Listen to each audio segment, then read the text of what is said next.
Identity politics can be a malevolent social force. I wish I could imagine a world without that kind of politics. Unfortunately, humanity never seems to learn that pitting groups of people against each other seldom leads to the utopian world envisioned and promised by political elites. It's important to point out that political identities can be based on religion, ways of life, region or country of origin, income, and the amount of and type of education one has earned. Race, gender, and even sexual orientation these days are thrown in the mix.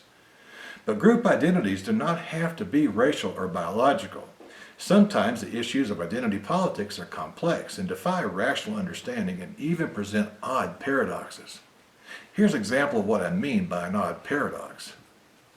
I graduated from the University of Arkansas. My daughter and son were born in the Ozarks of Arkansas and Missouri.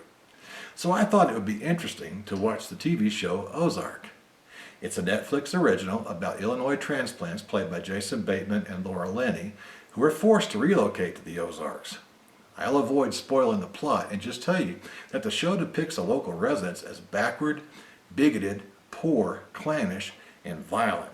In more than a few scenes, Laura Linney, who's proud to tell anyone who would listen to her, that while living in Chicago, she worked for Senator Obama and believed in what he stood for.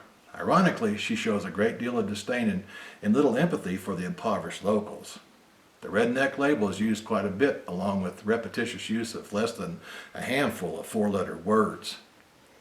As suggested by Linney's character, many people in North America assume that all white people are the same, and their way of thinking only socially contrived and biologically connected notions of race deserve attention from the media and government officials.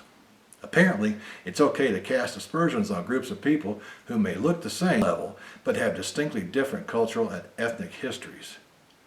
In the case of the Ozarks and southern Appalachia, its sister uplands, cultural geography and political policies on both sides of the Atlantic have combined to make the ancestors of these American populations variously known as Irish Protestants, rednecks, hillbillies, and my personal favorite, the Scots-Irish. As is shown in Ozark, people easily attach stereotyped images to other people based on some perceived group or regional identity. Unfortunately, government policies can make those images worse, tribal, and even deadly. Today on The Vantage Point, I want to begin a series that digs deeper into the common and not so obvious origins of the Irish Troubles in Northern Ireland and the creation of America's Southern Scots-Irish ethnic islands. I hope you'll join me.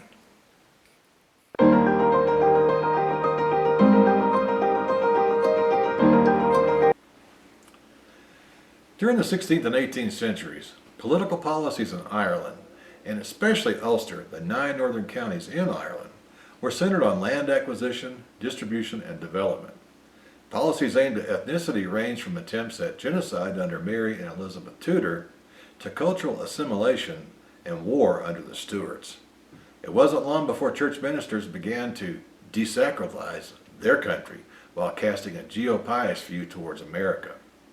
In 1729, a frustrated Ulster magistrate made an observation of Presbyterian ministers who, he claimed, have taken sheer pains to seduce their poor ignorant hearers by bellowing from the pulpits that God had appointed a country for them to dwell and desires them to depart thence, where they will be freed from the bondage of Egypt and go to land of Canaan.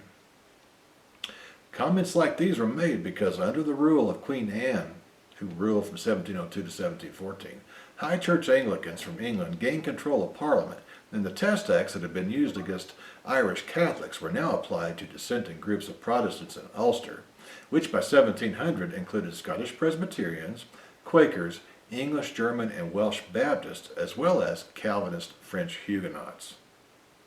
Beginning in 1699 with the passage of the Woollands Act that was quickly followed by the Test Act in 1703, many Ulster Scots or Scots-Irish could see that their lot in Ireland was changing for the worse. For some leaders among Puritan Presbyterians, this situation was especially true when George I suspended the lucrative Regium Donum, an annual payment to dissenting Protestant ministers, which was established decades earlier under Charles II.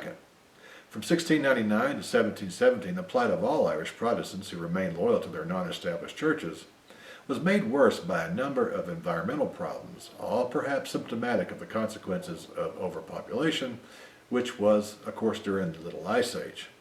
They included a smallpox epidemic, a disease that attacked sheep, and a protracted drought that temporarily paralyzed the flax linen industry. For Ulster Scots, the thought of returning to Scotland was dashed by the realization that their home nation or country had submitted to the rule of Westminster with the Union of Parliaments in 1707. With the absorption of Scotland into Britannia, punitive policies were inescapable on the eastern side of the Atlantic.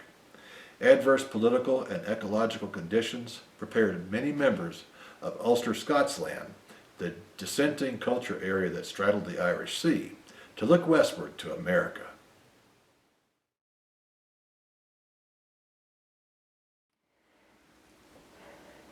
This brief introduction admittedly uses a broad brush, but it promises a lot of fertile ground to plow.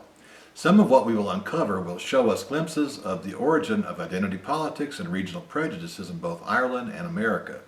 Please don't think that negative ethnic and regional attitudes against Irish and Scottish Protestants and Catholics only exist in the United States. I challenge you to search YouTube for a BBC documentary titled Scotland and the Clan. In that video, the BBC depicts American racism as a product of Scottish American identity.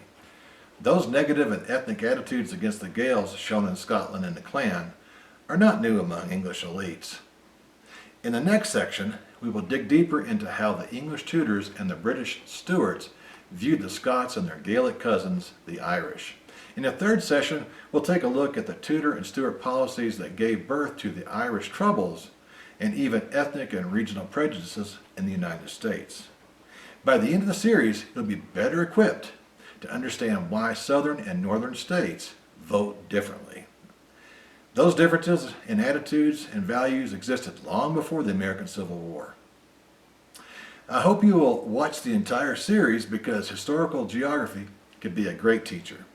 Thanks for joining me here on The Vantage Point, and I look forward to seeing you next week.